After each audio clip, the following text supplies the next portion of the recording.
Dan dikatakan oleh sebagian ahli hikmah, amrud dunya kullaha ajab. Perkara-perkara dunia ini seluruhnya semenakjubkan.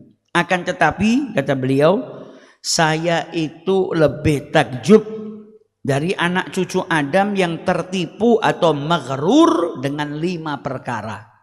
Perkara dunia ini semuanya menakjubkan. Tapi yang buat saya yang lebih menakjubkan, sesuatu yang dilakukan oleh anak cucu Adam ada 5 hal. Yang pertama, saya takjub sama orang yang mengumpulkan dunia. Sibuk mengumpulkan dunia, tapi justru dia tidak mengumpulkan sesuatu yang kelak dia akan miskin di sana dan lebih membutuhkannya, yaitu perkara akhirat. Harusnya jangan cuma mengumpulkan dunia, nanti engkau akan dibangkitkan dan engkau akan hidup selama-lamanya. Jangan sampai di sini kau kaya, tapi di sana kau justru malah menjadi orang yang fakir. Maka saya takjub kepada orang yang sibuk mengumpulkan dunia, tapi dia tidak mengumpulkan untuk akhiratnya.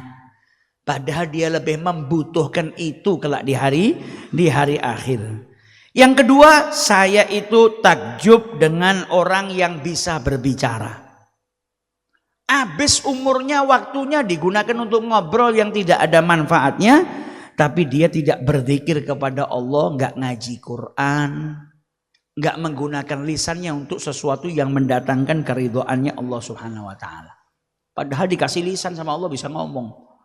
Tapi dia habiskan waktunya untuk ngobrol yang tidak bermanfaat. Zikir jarang, tilawah Quran juga jarang. Kemudian yang ketiga, saya takjub kepada min sahihin farighin.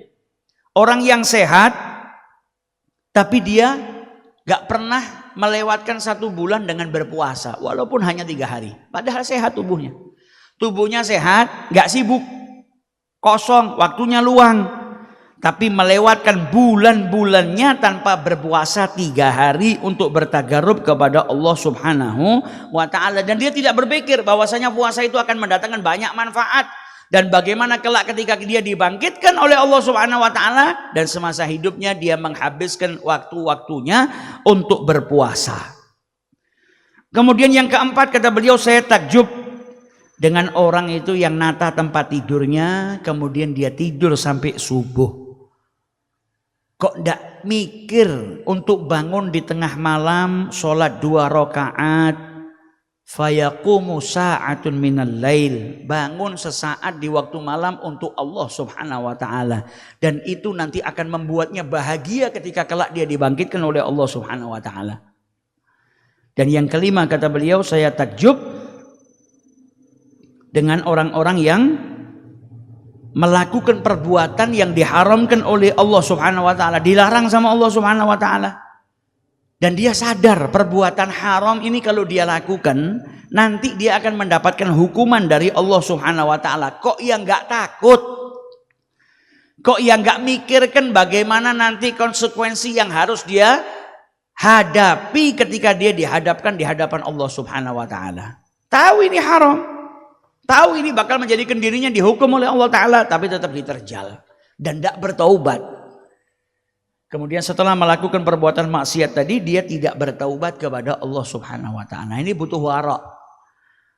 Orang kalau tidak punya sifat wara, akhirnya perbuatan-perbuatan dosa dia lakukan, perbuatan-perbuatan maksiat dia terjal. Ada seorang ibu yang salehah, kalau anaknya mau keluar rumah, dia bilang sama anaknya apa? Hati-hati, cari kerja yang halal, cari rezeki yang halal.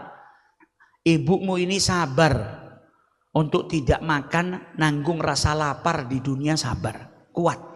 Daripada harus bersabar akan siksanya Allah Subhanahu wa ta'ala gara-gara makan dari makanan yang diharamkan oleh Allah Subhanahu wa ta'ala.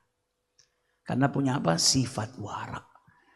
Jadi penting bagi seorang muslim untuk menanamkan sifat wara pada dirinya, nggak melakukan sesuatu yang syubhat, nggak kemasukan yang syubhat.